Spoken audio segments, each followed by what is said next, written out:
Well, I would start by saying, you know, I'm Adriann Borum. I've been a resident of Brookland Manor for about 31 years now. And as of today, I've never experienced the kind of problems and issues and the discrimination that I'm going through now, as long as I've been living there. And I feel as though because I stepped up to protect my housing, the roof over my head and my children's head, that I've been an open target. Why have you been an open target?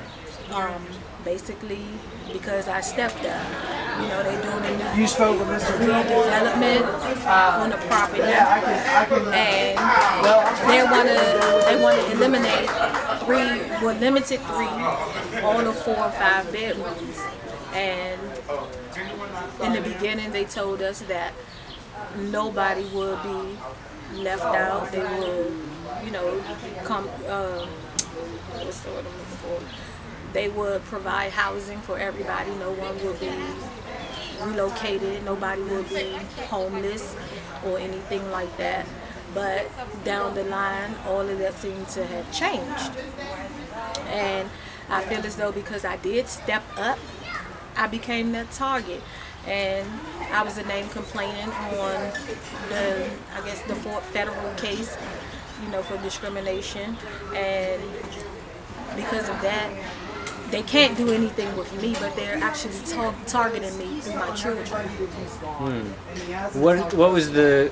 Can you give a bit of background about the complaint that you were the named plaintiff on? Well, I was the named complaining on with a lawsuit about them violating our fair housing rights, and by that we would be displaced. We would become homeless. The 4 or 5 bedrooms. It will cause mass problems. We will have nowhere to go. It's like one of the main properties that's left in the district because they're doing all this redevelopment and everything, and all the redevelopment that's happening all around us is only limited to basically 1 and 2 bedrooms.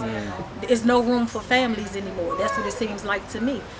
So I feel as though this is the same thing now that has reached my community, and because I stepped up and joined the fight, they're targeting me because I chose to fight. In all my 31 years, I've never had a problem, never went through anything until this lawsuit came about. How are they targeting you? Well, they're targeting me through my children. And even though, and even dating back further, you know, because when they started this, it was like a slow process. You start to notice things gradually. You started noticing little changes gradually. Like all of a sudden, security came in, which we never had before.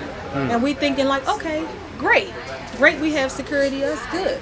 But then when it turned to, are they here to secure us or here to be against us? Because it seems like they're against us. And against us how? I mean, we can't come out. We can't come outside. If we are outside, you can't sit here. You can't sit there. Everybody needs air, you know. And then they took away all the places that we had to gather. It was big areas in the back with grills, a big field out back where you can cook out and you can gather, basketball court for the children as well as the teens, you know, the youth. They took the grills down. They prohibited anything happening back in the cookout areas. You know, everything is so limited now. Now, even if you have guests that come around, they used to hold basketball tournaments, everything, things like that, where we all would gather, even outside people that's not from the community. They hold basketball tournaments, everything that was enjoyable during the summer times and things like that. All of it stopped. You got signs everywhere. You got private streets and things like that. It's nothing for the youth to do. So what do? They still, I mean, you can't stay, they don't want to stay in the house when you have teens and things like that, and you take away everything that they enjoy. We, even as parents, a lot of us that's still there, we help build the playgrounds that's there on the property. Now it's so limited. Your own kids can't go nowhere without being harassed by the security. If they stop to talk on the corner and they lay on the gate, security come out of nowhere, you got to get off the gate. But then you turn and you look, the same people that's telling you don't lean on this gate, the security lean back with their feet kicked up, leaning on the gate. But I'm pretty sure the rent that we pay and everything provides some part of the building of these gates. You know, the rent, the beautifying of the property. I'm pretty sure some portion of what we are paying goes towards beautifying the property. So at the same token, I'm like, you don't live here. Why do you get to lean on this gate? You don't live here. You're employed, but you don't live here. You can't sit. I'm not going to sit in my house 24/7. I can't come out and get some fresh air without being harassed. You can't sit here. You have to sit in a dirt box there. You know, and I feel like it's very unfair. Do you think that the property managers have your interests at heart? Not at all. Not at all. You know, and a lot of the times I really can't blame them because I feel like it's coming from higher up, above them. Above them. So whatever their bosses are telling them to do, they're implementing what they're being told to do. And so, you know, you were named complainant in the lawsuit, but if you were to give a quick, how do you feel about this whole redevelopment process? I mean, I feel that everything changed.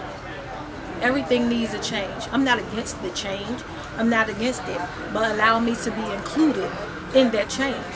Because again, we have came out here, we have put on in the pouring rain in rain gear, and we've dug dirt, and we helped build these playgrounds, and we helped do things on the property, and for us to be pushed out is very unfair, and it's very unfortunate, and it's very disheartening. It's very unfair, and to target us as the community, most of everybody that's there are family. We all know each other. We've all grew up together. You know, my mom was there. I moved on the property when I was 12, get ready to turn 13 years old. Every child that I have has been born in Brookland Manor. And so we're all family. We don't have to worry if your child doing something or anything out the way, or you feel like, hold on, what you're doing. We never had to worry about that because we all grew. Everybody know each other. So like, no, you're not going to do that. And call mom, you know, I caught this one doing this or that, and I just want to make sure everything is safe and okay. So I'm calling you to let you know, but I handled it. That's what I enjoy. Open door policy, you know. Anytime we can get out and enjoy it. And to this day, we still try to do activities together, but it's kind of hindered. You can't do but so much because they're so against everything that we do. So they're basically destroying the community. Exactly. Exactly. Exactly. Well, that's a damn shame. Exactly. It's a shame. It's really a shame. And we enjoyed it. All the kids, everybody know each other in the community. And I'm not against change. I feel like, yeah, I mean, you can't have the same set of buildings and same set of everything for 100 years to come. Everything needs an upgrade. You know, we have to upgrade at some point in time. The world is moving, you know, but allow us to be a part of that change, not push us out.